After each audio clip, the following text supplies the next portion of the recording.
In this video, we're going to talk about deductions and exemptions for salaried employees.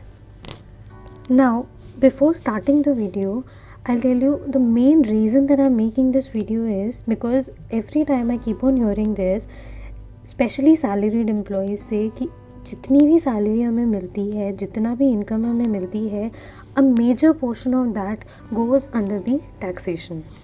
इतना tax cut गया, इतना ज़्यादा tax cut गया, हम कैसे बचाएं tax. There are a lot of options जो ऑलरेडी हम करते आ रहे हैं, जो ऑलरेडी बहुत कॉमन है, सब करते हैं उन्हें. But there are some of the exemption, some of the deductions जो एक्चुअली अलाउड हैं, जिनके बारे में हमें पता नहीं होता है. So firstly I will start with the very famous HRA, house rent allowance. This is basically an expenditure based exemption, expenditure based allowance. Now what I'm saying, why I'm saying expenditure based is क्योंकि इस allowance में, I'm going to use this word a lot of times in this video, इस allowance में ऐसा हमें deduction मिलता है which is somewhere जो हम amount पे करते हैं, जिस खर्चे के लिए हम amount पे करते हैं, उस खर्चे के basis पर हमें एक tax की exemption मिलती है. Now to understand this house rent allowance मैंने एक एग्जाम्पल यहाँ पर पोर्ट्रे किया है. Suppose there is mister X जिनकी सैलरी है 1 लाख, उनको HRA का अमाउंट मिलता है 15,000 and his rent paid is 20,000. Now rent paid is to be proved by the rent receipts जो हर एम्प्लॉय को अपने एम्प्लॉयर को देनी पड़ती है टू कैलकुलेट दिस एग्जेम्पशन. क्योंकि जनरली जब भी आप अपनी सैलरी स्लिप देखेंगे, जब आप अपना फॉर्म 16 देखेंगे, तो फॉर्म 16 में ये वैल्यू ऑलरेडी कैलकुलेटेड रहती है. Now the employer will obviously calculate this value on the basis of the receipts that any of you और any of the employ has submitted. Now suppose salary हमारी, ये मैं आपको बताती हूँ, दो मैंने यहाँ पर बाइफिकेशन लिया है दिल्ली एंड मध्य प्रदेश का. So this bifurcation is because of the third point. चलिए हम एक एक करके कैलकुलेट करते हैं. First point is rent paid minus 10% of basic pay plus DA. Now all of us know, जब हम अपनी सैलरी स्लिप देखेंगे तो जितनी हमारी CTC होती है, उस CTC में बहुत सारे डिफरेंट कंपोनेंट्स इंक्लूडेड रहते हैं. I will make a separate video of proper clarifications, जितने अमाउंट्स हमारे सैलरी स्लिप में रहते हैं उसके भी. सैलरी स्लिप में बेसिक पे रहता है, DA होता है, HRA होता है, परक्विजिट्स होते हैं, देर आर स्टॉप्स होते हैं, शेयर्स होते हैं. So there are a lot of components which actually form the complete CTC. To calculate this allowance and to calculate major of the employees allowances, हमें basic pay और DA का amount लेना होता है. So for example, just for understanding purpose, मैंने यहाँ पर जो 1 लाख लिया है, this we will consider as basic pay plus DA only. Now rent paid minus 10% of basic pay plus DA. So rent paid is 20,000 minus 10% of our basic pay plus DA. So this comes at 10,000 for both, 10,000, 10,000. Second point is HRA receipt. This is equal to both, 15,000, 15,000. Now here comes the difference between 50% and 40% जो दिल्ली और मध्य प्रदेश में different आता है, which is 50% of basic pay plus DA and 40% of basic pay plus DA. तो ये difference क्यों है? क्योंकि हमारे इनकम टैक्स एक्ट में एक वर्ड यूज़ किया गया है which is metro cities and non metro cities. Metro cities में this is allowed at 50%. Now the question will be, metro cities मतलब कौन कौन सी cities? So Delhi, Mumbai, Kolkata and Chennai. So if any of you are employed in these cities तो आपको 50% का allowance मिलेगा, and if any of you are employed in other than these cities तो आपको 40% का अलाउंस मिलेगा. अब अलाउंस की जहाँ तक बात आती है, ये कैलकुलेशन कैसे होती है? जितना आपको पूरा HRA मिला, दैट इज़ 15,000, ये आपका पूरा सैलरी में इंक्लूड हो जाएगा फॉर टैक्स पर्पस. अब इसमें से अमाउंट जो कि अलाउ होता है, allow for exemption, that is lowest of the three.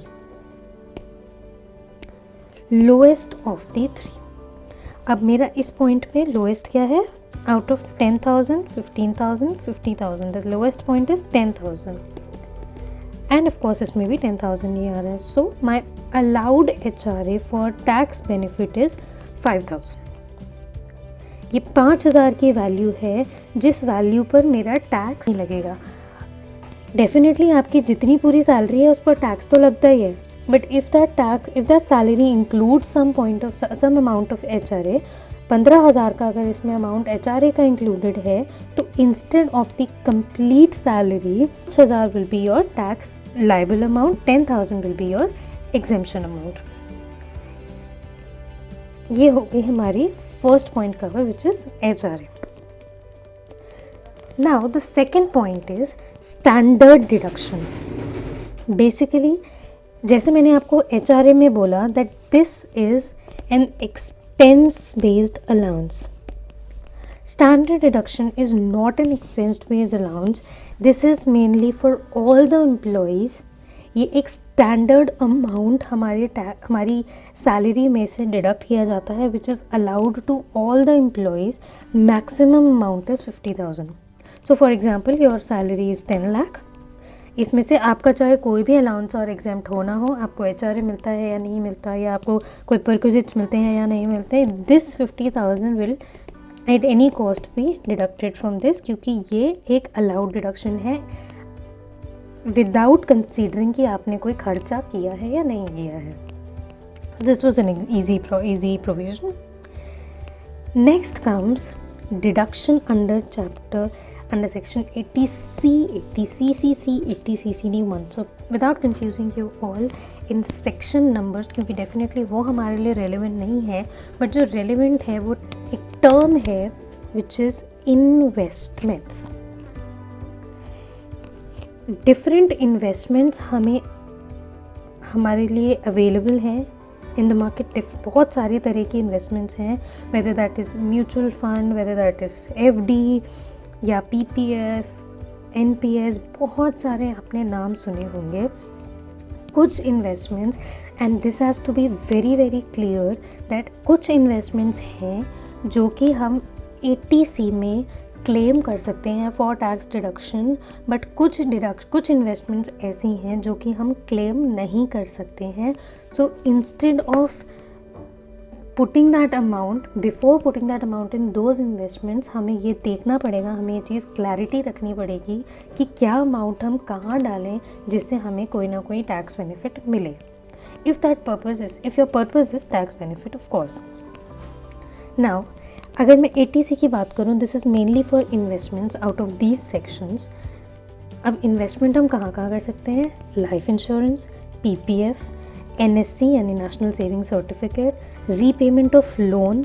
अगर आपने कोई हाउसिंग लोन लिया हुआ है तो उसका प्रिंसिपल अमाउंट अगर आप पे कर रहे हैं उसके अमाउंट का आप डिडक्शन ले सकते हैं. FD होती है. FD भी दो तरह की होती हैं, and you have to be very clear before you make an investment. कुछ FD होती हैं which are actually tax saving, और आप ये FD जहाँ भी कर रहे हैं, आप ऑनलाइन कर रहे हैं या आप जिस भी बैंक में FD कर रहे हैं, आप उनसे पूछ सकते हैं if that FD is tax saving or not. Then senior citizen saving scheme, then जो आपके बच्चों की ट्यूशन फीस होती है, this is unit linked insurance programs, pension scheme, Sukanya Samriddhi scheme, notified units of mutual fund और UTI. इतने options हैं. Definitely this is an inclusive list. ये इतने ऑप्शंस मिनिमम है जहाँ पर आप इन्वेस्ट कर सकते हैं कितना भी अमाउंट. इनमें से कुछ ऑप्शंस ऐसे हैं जैसे लाइफ इंश्योरेंस है. Definitely this insures your life, और ये आपको डिडक्शन भी टैक्स सेविंग से देता है. So this is a very very good option. Apart from that, mutual funds are the current, I think, Shahrukh Khan of the market. all of the employees are investing. I mean, I wouldn't say all, but I think 80% of the employees, they do invest in mutual funds nowadays. और जो नहीं कर रहे हैं, it is highly recommended that please do start investing in mutual fund. I will make a separate video कि आप mutual fund में investment कैसे स्टार्ट कर सकते हैं, क्या उसके steps. I'll make a different video for that. Then 80CCC is for contribution to pension fund of LIC, and 80CCD is contribution to pension scheme of central government and NPS. जहाँ तक बात आती है पेंशन स्कीम की, pension scheme के लिए कुछ 2-3 provisions है। अर्लियर यही 3 हमारे पास ऑप्शंस हुआ करते थे। ये एक ऑप्शन हमें कुछ सालों पहले दिया गया है जिसमें एक additional 50,000 apart from these amounts, एक एडिशनल 50,000 हमें अलाउ किया जाता है डिडक्शन में। And 80 CCD 1B, this is actually a very big point, this is actually very benefited point for all of us, I would say. CCD 1 में हमने जितना NPS में कंट्रीब्यूट किया, NPS का अकाउंट आप अपने एम्प्लॉयर को बोलकर खुलवा सकते हैं, आप अपने आप खुलवा सकते हैं, जिसमें आप आराम से अमाउंट अपने आप जमा कर सकते हैं। Everything is possible online now days. So 80 CCD 1 में कितना अमाउंट हमारे लिए अलाउेबल है? जितना आपने कंट्रीब्यूट किया, एम्प्लॉई ने जितना कंट्रीब्यूट किया, या फिर 10% of salary which ever is lower. CCD 2 में आप कितना कर सकते हैं? जितना एम्प्लॉयर ने कंट्रीब्यूट किया। टू बी क्लियर, यहाँ हम एम्प्लॉई की खुद की बात कर रहे थे, यहाँ हम एम्प्लॉयर की बात कर रहे हैं, या फिर 10% of salary which ever is lower. ये जो हमारा पॉइंट है, this is other than this and all of these. अब आप बोलेंगे अदर देन दीज का क्या मतलब है? देखिए, इस पॉइंट में सरकार की तरफ से हम 1.5 लाख रुपए टैक्स बेनिफिट ले सकते हैं। इस पॉइंट में हम 1.5 लाख रुपए का बेनिफिट ले सकते हैं। इस पॉइंट में हम 1.5 लाख रुपए का बेनिफिट ले सकते हैं। लेकिन क्या इसका मतलब ये है कि हम 4.5 लाख रुपए के डिडक्शन सिर्फ और सिर्फ इन 3 सेक्शंस में ही ले सकते हैं? नहीं। एक ये सेक्शन हमें ये कहता है कि इन तीनों को मिलाकर आप मैक्सिमम 1,50,000 ले सकते हैं। लेकिन now I will say apart from this 1,50,000, this additional 50,000 deduction is allowable to all the employees. इस बेसिस पर हम ये इन्वेस्टमेंट्स ले सकते हैं। एंड आई थिंक ये एक ऐसा पॉइंट है जिसमें एक पॉइंट के ऊपर भी अगर आप क्वेरीज करना चाहें, आप कमेंट्स में लिखना, मैं आपको ज़रूर ये चीज़ समझाऊंगी। एक पॉइंट पे आप उसको समझ सकते हैं कि आप इसमें कितना इन्वेस्ट कर सकते हैं, आप इसमें कितना इन्वेस्ट कर सकते हैं, because this is a big 1,50,000 plus additional 50,000 का बेनिफिट। 2 लाख रुपीज़ आप यहीं से सीधा अपनी सैलरी से बचा सकते हैं। Suppose your salary is 10 lakh, out of these 2 lakhs तो आप सीधा यहीं से बचा सकते हैं for getting it to be taxed. चलिए, let's move on to the next deduction which is 80D। अब 80D, this is a deduction which is for medical insurance premium. Medical insurance हर एम्प्लॉय को कई जगहों पर कंपनी से provide किया जाता है। जहाँ नहीं होता है वहाँ आप कंपनी के अलावा भी अपना मेडिकल इंश्योरेंस ले सकते हैं। डेफिनेटली ऑनलाइन बहुत सारे सिस्टम आपको प्रोग्राम्स अवेलेबल हैं, वेदर दैट इज़ पॉलिसी बाज़ार, बजाज के पॉलिसीज़, ये बहुत सारी पॉलिसीज़ ऐसी हैं जो अवेलेबल हैं मेडिकल इंश्योरेंस के लिए। अब मैं आपको बताती हूँ मेडिकल इंश्योरेंस में आप कितना बेनिफिट आराम से ले सकते हैं। For yourself, for your spouse and for your children, dependent children, 25,000 का डिडक्शन आप यहाँ ले सकते हैं। दिस इज़ डेफिनेटली जितना आप प्रीमियम देते हैं, maximum limit is this 25,000। If your premium amount for the whole year is 37,000, आपने कोई अच्छी पॉलिसी तीनों के लिए ले रखी है, इफ़ योर प्रीमियम इज़ 37, आप 25,000 का मैक्सिमम अमाउंट आप क्लेम कर सकते हैं। But if your insurance premium is 11,500, then definitely this is the maximum limit. Now, if you have taken insurance for your parents as well, तो additional 25,000 आपको available है। That means हम इसमें भी 50,000 सेव कर सकते हैं। Now, to top of this 50,000, if any of you, your spouse और योर पेरेंट्स, कोई भी अगर सीनियर सिटीज़न है तो 25,000 एडिशनल अलाउ होता है। suppose you are also a senior citizen, your parents are also senior citizen, 50,000 will be allowed for you and 50,000 will be allowed for your parents. So in total आप 1 लाख की saving 80D से medical insurance के time पर claim कर सकते हैं. And apart from that, अगर आपका मेडिकल इंश्योरेंस प्रीमियम नहीं जाता है, इसके अलावा आप सीनियर सिटीजन्स के लिए मेडिकल एक्सपेंडिचर के लिए भी 50,000 ईच क्लेम कर सकते हैं. Apart from these there are some deductions जो कि स्पेसिफाइड डिजीज़ के लिए या हैंडीकैप ट्रीटमेंट्स के लिए, इनके लिए भी अलाउड है, जिसको मैंने इस वीडियो में इंक्लूड नहीं किया है. But if any of you wants to understand that, आप मुझे बता सकते हैं. I can make a separate video also and I can make you explain about those deductions as well. So our next deduction is 80E, which is for interest on loan for higher education. Definitely आप अगर higher education के लिए कभी loan लेते हैं किसी bank या financial institution से, आपको उसके इंटरेस्ट पर भी डिडक्शन अलाउेबल है for interest amount paid for 8 years. This was very simple, no more explanation needed on that.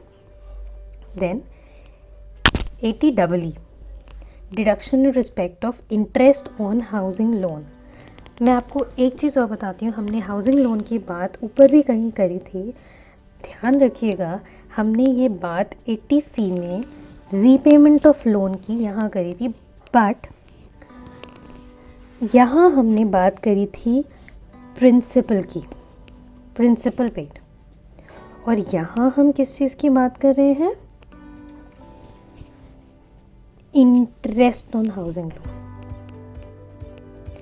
अब ये इंटरेस्ट हमें अलाउ होता है मैक्सिमम 50,000 और इसकी कुछ कंडीशंस दी गई हैं हमारे इनकम टैक्स लॉ में, which is the house value should be maximum 50 lakhs, loan that you have taken should be maximum 35 lakhs.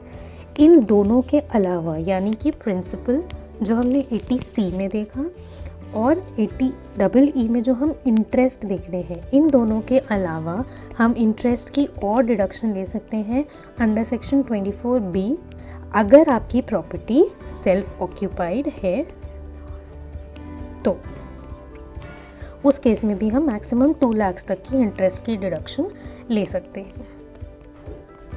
Moving on the next deduction which is 80G donation. Now I have not actually made a long video on this section. ये section काफ़ी vast है. इस section में बहुत सारे different limits हैं based upon कि आप किस फंड में कितना डोनेट कर रहे हैं. देर आर डोनेशन फंड्स जो कि एक्चुअली गवर्नमेंट से रिलेटेड हैं, for example prime minister national relief fund, या फिर आपको कोई इंदिरा गांधी फंड कुछ ऐसा है.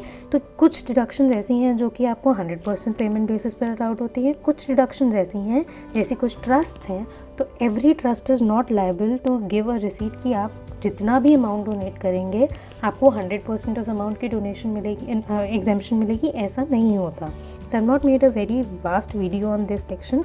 लेकिन येस, अगर आप कहीं पर किसी अच्छे काम के लिए डोनेट करते हैं तो yes, that benefit is also available in the income tax act. Next comes is 80TTA और 80TTB. This is mainly for interest on saving bank और इंटरेस्ट ऑन डिपॉजिट्स. जो हमें सेविंग बैंक में हमारे पैसे रहते हैं, जो हमें वहाँ से इंटरेस्ट मिलता है, मेनली बैंक्स में क्वार्टरली इंटरेस्ट मिलता है. कुछ बैंक्स हैं जहाँ शायद मंथली भी मिलता है, जहाँ शायद हाफ ईयरली भी मिलता है. तो उस बेसिस पर जितना हमारा अमाउंट इंटरेस्ट का मिलता है, हमें सेविंग बैंक इंटरेस्ट का मिलता है, out of that 10,000 is allowed from that as well. मतलब हमारी जितनी भी इनकम आ रही है उसमें से if our saving bank interest is suppose 15,000, the maximum allowed would be 10,000. Then for this section, this is specifically and only for the senior citizens. Senior citizens के लिए डिपॉजिट्स पे, डिपॉजिट्स यानी टर्म डिपॉजिट्स हो गए या फिर आपके post office में कोई डिपॉजिट्स हैं, उन डिपॉजिट्स पर भी आपको इंटरेस्ट का 50,000 तक का amount allowed as a deduction होता है. ना अपार्ट फ्रॉम दीज डिडक्शंस, जैसे हमने एक HRA की बात करी थी, HRA was a vast topic, so मैंने वो सेपरेटली कंसिडर किया था. इसके अलावा कुछ ऐसे अलाउंसेस हैं जो हमें सेपरेटली भी अलाउड होते हैं। One is children education allowance, travel allowance, conveyance allowance, daily allowance, uniform allowance. इसके अलावा भी कुछ अलाउंसेस होते हैं which I have not covered here. कुछ ट्राइबल अलाउंसेस या फिर कुछ और अलाउंसेस हैं जो ऐसा है कि हर एम्प्लॉय पर वो नहीं फिट बैठता है, इसलिए मैंने उसको यहाँ इंक्लूड करके वीडियो नहीं इंक्रीज़ किया है, वीडियो लेंथ। लेकिन अगर आप चाहते हैं तो डेफिनेटली आप मुझे कमेंट सेक्शन में लिखकर ज़रूर बताइएगा। Children education is allowed for maximum 100 per month per child and that is also for maximum 2 child. ये वाले जो अलाउंसेज हैं, ये अलाउंस हमें मिलते हैं जितना हम खर्चा करते हैं, जितने हम खर्चे का बिल दे देते हैं अपने एम्प्लॉयर को, उस हिसाब से उतने खर्चे हमारे अलाउड हो जाते हैं। This is very simple, very clear.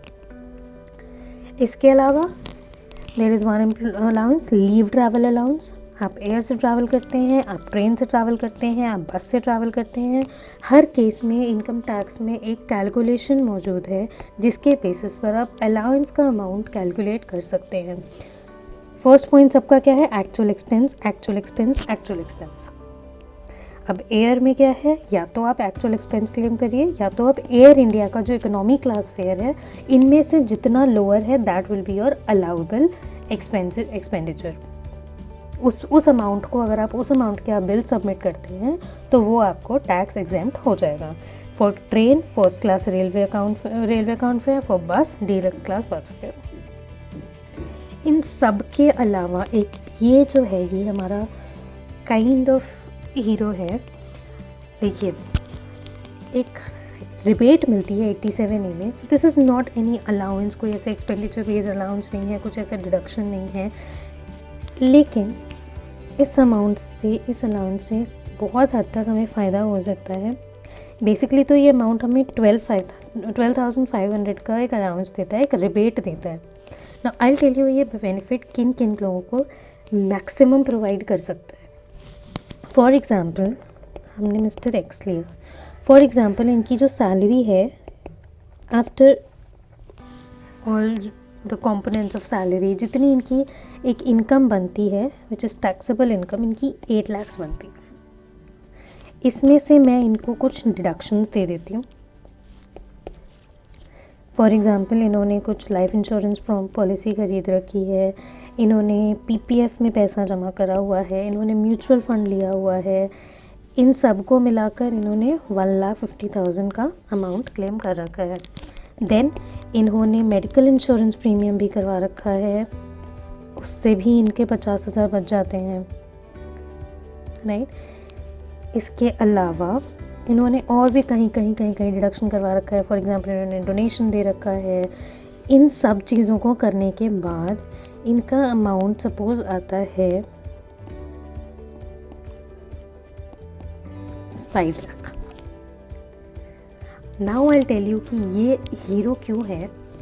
अगर आपके इनकम से आपने इतने अमाउंट्स डिडक्शन कर रखे हैं कि आपकी जो टैक्सेबल इनकम आती है वो 5 लाख आती है, तो 5 लाख तक अगर आपकी इनकम है तो ये रिबेट आपको पूरी रिबेट मिल जाएगी। बिकॉज ऑब्वियसली जितने हमारे टैक्स के स्लैब हैं, जिस हिसाब से हमारा टैक्स कैलकुलेट होता है, तो 5 लाख पर जो हमारा टैक्स आता है as per the income tax law, 5 lakh पर हमारा टैक्स आता है 12,500। और ये अमाउंट हमें कितना अलाउ करता है? 100% ऑफ टैक्स और 12,500, तो 12,500 आपने यहाँ अलाउ कर दिया। टैक्स अमाउंट आपका हो गया सो अगर आपकी 8 लाख में से भी आप प्रॉपर तरह से सेविंग कर रहे हैं, आपका टैक्स फिर भी निल हो सकता है। जितना आपका ज़्यादा सेविंग होगी उतना ज़्यादा आपका टैक्स बचेगा। Now I have tried to cover all the deductions and exemptions जो मेनली कुछ सैलरीड एम्प्लॉयज़ के लिए काम आ सकते हैं। इनमें अगर आप में से किसी को भी कोई भी डाउट है, आप मुझसे ज़रूर क्लियर करिएगा।